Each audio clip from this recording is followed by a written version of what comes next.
నిన్న క్లియర్గా మందకృష్ణ మధు గారు చెప్పారు. నేను ప్రెస్ మీట్ చూసినాను.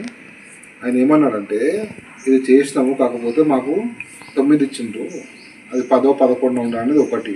11 రెండోది మాదిగలు కాదు, మాలకులకు కూడా ఉపకారం జరగాలని చూస్తాం కదా, కొంచెం ఏ గ్రూప్లో సి గ్రూప్లో అక్కడెక్కడ ఉన్నాయి వాళ్ళని అక్కడెక్కడ చేయాలనేది ఇంకో మాట ఆయన మాట్లాడింది.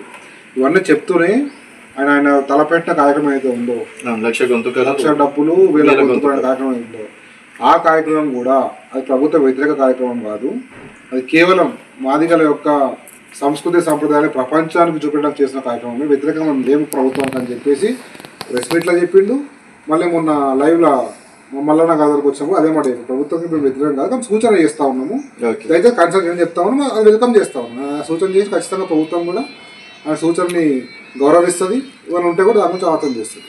ఓకే అండి. సో నిజంగా సంవత్సరం లోపల మీరు కూడా పోల్ చూసే ఉంటారు, ఫామ్ హౌస్ పాలనకే చాలా మంది జిందాబాద్ కొట్టడం అనేది జరిగింది.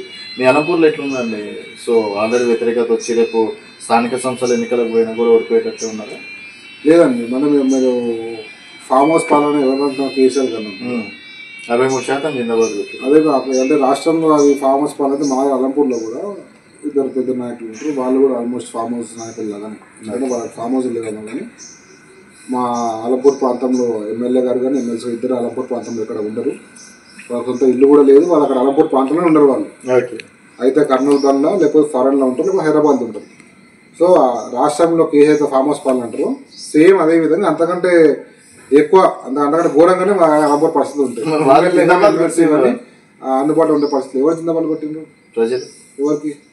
ఆన్లైన్ మీ అఫీషియల్ పేజ్లోనే దాదాపు 63% ఫామ్ హౌస్ పాలన బాగుందన్నారు, ప్రజాపాలనకు వచ్చి 37 అనుకుంటారు. సరే అండి, ఇప్పుడు మీరు అన్నట్టుగా అదే కులమానంగా తీసుకుంటే, అదే ఏమంటారు, అదే ఒక మెట్రిక్గా తీసుకుంటే ఏం సర్వే, ఎవరు పెట్టిన సర్వే, ఏ ఛానల్లో పెట్టింది, ఎవరు పార్టిసిపేట్ చేసిండ్రు, నిజమే 10 మంది, ఇవన్నీ ఉంటాయి.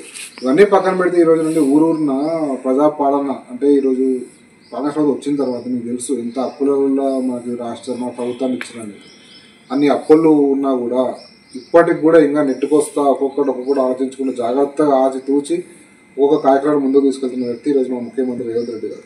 కాబట్టి ప్రజలు కూడా ఈరోజు కాకపోతే రేపటి తెలుసుకుంటారు అంటే యాక్చువల్గా ప్రభుత్వ పరిస్థితి ఏంది, 10 ఏళ్ల క్రితం తెలంగాణ రాష్ట్రం వచ్చినప్పుడు తెలంగాణ పరిస్థితి ఏంది, ఎంత సర్ప్రైజ్ బడ్జెట్ ఉంది, ఈరోజు ఏం చేసిన రాష్ట్రాన్ని, ఇంత అప్పుడు ఎందుకైంది, ఎవరయ్యా జాగిరని చెప్పి ఇష్టం వచ్చినట్టు ఖర్చు పెట్టేసి అప్పులు చేసిపోయింది వీళ్ళు అనేది ఈరోజు ఎక్కువ గమనిస్తారు.